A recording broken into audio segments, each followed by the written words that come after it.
Hi, Miss Shirley. How are you? I'm doing okay. Good to see you. Good to see you too. Good to see you too. I'm glad we are here together. I have a couple of question interview, Mhm. and I'm glad you volunteer to give me the Anytime. answer. Thank you so Anytime, much. perfect. Okay. My question is, how do you gain understanding of your students' community in order to incorporate that understanding into the classroom? So I remember there was a point in time where I was the parent liaison. Remember when I used to work in the office on the side? Yeah. And I used to be the parent liaison for the school. So when Friendship first took over the school, that was my first job, right? Before I Okay. was in the classroom. Mhm. And I was able to get to know the parents. I was able to get to know all the children, not just one grade level at that time. And at that time, being a parent liaison, being the connection of the parent to the school, it helped me understand the needs of the parents. And that was very helpful. So if the parents could not support with homework, I would tell the teachers, hey, do you have a website that they can go on to do a lesson at home with them to support your learning? Then they would maybe give me a paper with some reference to help them. Also, if the parent needed a job, that was the main reason of this parent center that we had. You know, it helped the parents find a job, helped the parents find resources for food, somewhere to live. Also for the children, it supported them by giving them the school uniform, maybe shoes if they needed it, toiletries that they need, you know, shampoo, deodorant, socks. That was helpful. Now that was one aspect of knowing about the community and about the parents and their needs and how we can help with the children in the classroom, right? Yeah. Backpack supplies, we gave it all if they needed it. Second point, now that I'm not the parent liaison anymore, now I'm in the classroom, the one thing I know for sure can help them is the Parent Advisory Council, PAC. They still meet once a month. And when I used to be the parent liaison, once a month. When I used to be the parent liaison, what PAC did, and it's still here in place, is that the PAC leader that's in the school actually can attend the civic meetings. So this neighborhood, which is I think it's Ward 5, every neighborhood have a civic meeting for their particular neighborhood to find out the concerns of this neighborhood, this community, you know, and so I would go to those meetings. And when I go to those meetings, it would be some of the neighbors sitting around, at the meeting. So I would get to know who our neighbors are. Some of the business owners, like on the North Capitol, they would come to the meeting. So I would always be alerted of their concerns too, as well. Because just as a school, we wanted to be a part of the meeting, so we can help know what in this community, how can we help? How can we help the community? Yeah, and how can we help the parents? Yeah, I remember, when my children, they came here, they attend school here, when you work Frontex, you gave me a lot of information. Yeah, so And, that's that was a good thing. But what's hard now is that even though we have the Parent Advisory Council still, and also remember we had Parent University, so we had classes for parents and stuff. I remember I don't that. see that much right now, and the Parent Center did get shut down. I think for financial reasons, maybe they couldn't afford to keep a parent liaison. I remember Friendship took me to a conference one day in Pittsburgh for Parent Center of Parent Liaisons, and I realized that across the country, a lot of schools don't have that program in their school because they can't afford to have it. But it's a good program to get to know the community. As a teacher, what type of activity do you do where that knowledge is used? Which knowledge? The knowledge of the community information? Sometimes it's used in social culture. In the school, in the school for classroom. How you help, which kind of activity you get? That we do in the classroom? Yeah. Any class? Any activity from Any school? activities. Right now I'm In supporting. the classroom. I'm supporting third grade right now, Yeah. and a lot of the activities right now we're so focused on building up their writing skills, building up their gross motor skills, building up their cognitive skills. We're so trying to prepare them because that pandemic, it put them back a little bit, and because the pandemic pushed them back a little bit, we spend a lot of time doing close reading intervention. We spend a lot of time teaching small group to help them get back on track. With that, and then if we did any community activities, I know that we've walked around for breast cancer before, and we also have we do a little bit of community service sometimes, but I'm not. I forget the detail of that one. But sometimes we do community service. Do you collaborate with other teachers? If so, how does this collaboration look like?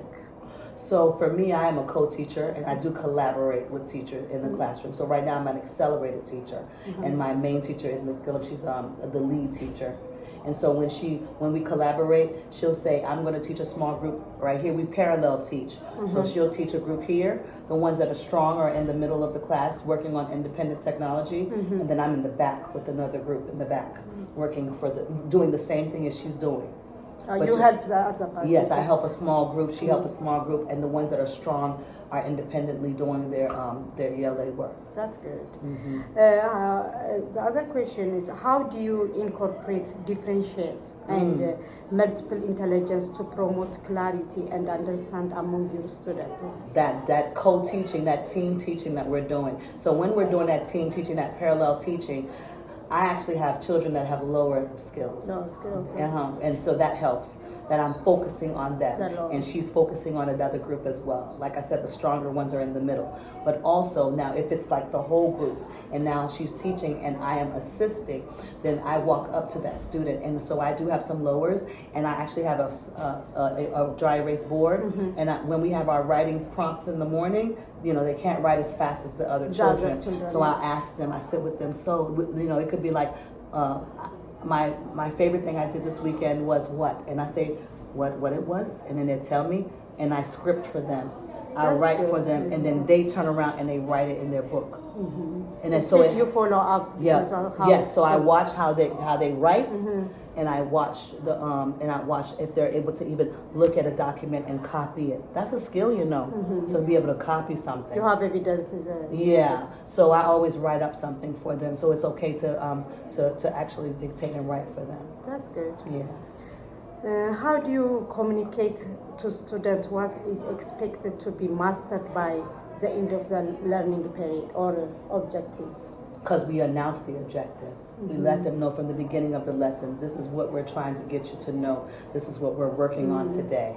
We're going to keep practicing it. It's not really rushed. So we are able to talk about it as a group. Right now we're talking about how do you read a big passage. How do you take notes? You take time, and you practice this a little bit every day, at least maybe about 3 times a day, in little pieces. Context clues one day, text features 2 days later.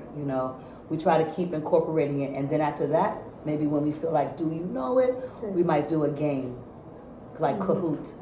And then when we do a Kahoot game, then we see if they're retaining and remembering the stuff that we've been teaching them. Interactive. Yes. Outside of assessments, we try to have some interactive games. What strategy do you use to make your students feel valued and capable? So we try to make sure that everybody is feeling fair, right? So the conversation that we have amongst people, we try to let them know that we are here for everybody. We're constantly saying those things. We are here for everybody. We want everyone to learn. We have been here. It's now your turn to be here, and we want to cultivate you to grow to the 4th grade or to the next grade to be ready to master it. We want to. It's more of us talking it through.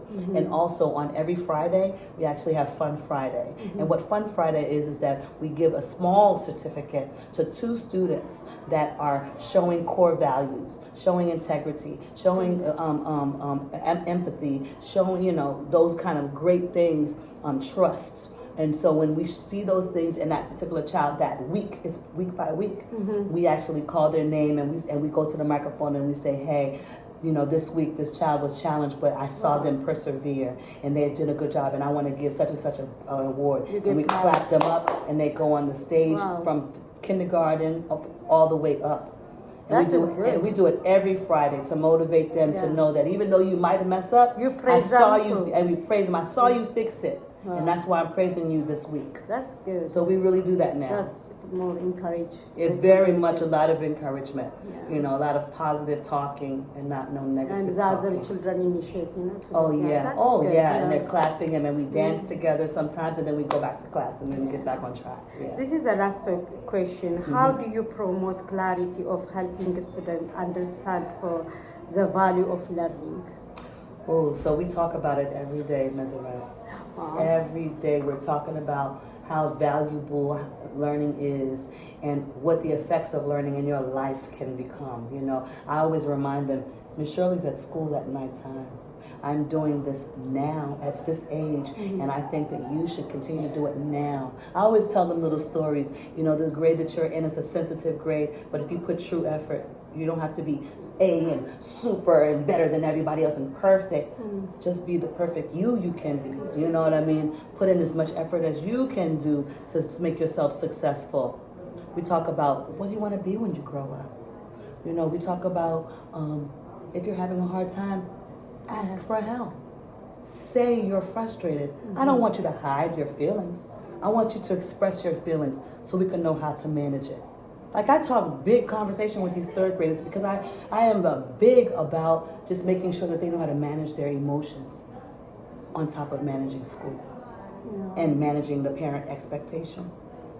And so then I say, that's interesting. yeah, I tell them, love yourself first. You can't be nobody's good friend or good anything if you don't love yourself first. Okay. I had one little girl, she was crying the other day because she always wear like extension on her hair. This day she had no extension. She's crossing her hands, she don't want to show her hair. I said, baby, love yourself. Love who God made, love who you are. Because the hair is just extra, it makes you have fun. But I need you to love the skin you're in. I said, you are beautiful. I said, you think I'm beautiful? I said, you're beautiful too. I said, we are all beautiful in our own right. So I need you to love you. Look in the mirror and tell yourself, I love me. Because why? I said, that hair is not you. It does not define who you are. And eventually the body starts relaxing. She starts sitting still. She's not crying anymore. And I just that is good for self-confidence, you know. I have to build their self-confidence because the children are so tough with each other. Yeah. You know, because you know, in the Washington D.C., one of the biggest things is, you know, like Joan. You know, Joan is when you're talking about somebody. That's why you this is that. That's why your mom is this. That's why you. So you have to have kind of tough skin living in this urban area. Yeah. But I also have to let them know that you don't always have to have tough skin. That you can let someone know, I don't like that, and I didn't like when you did that to me. Express how you feel. Let it out, because if it stays inside, I won't know how to help you when it's too much. You know, so I try to do my best to help guide them in their emotions, to help them get them through. I knew you. Yeah, that's a big deal. I remember, yes.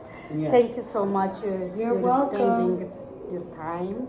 You're and welcome. I appreciate it. Oh, and I'm so excited for you in graduation, so I'm excited for you. Thank you. Thank you, Michelle. Thank you for giving me a chance so to interview with you. I appreciate you. Thank you. All right.